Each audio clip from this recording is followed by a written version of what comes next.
Baby Isha, giluto kami ng palaya.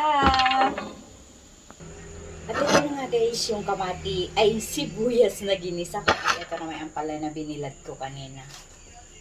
Yan, lalagay ko lang dito guys sa loob ng ampalaya. Yan.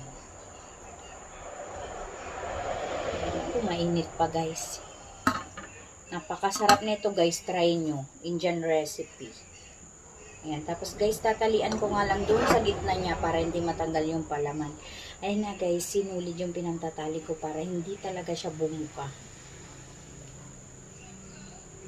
At ito nga guys, pagkatapos kong talian, ilalagay ko na dyan sa mainit na mantika.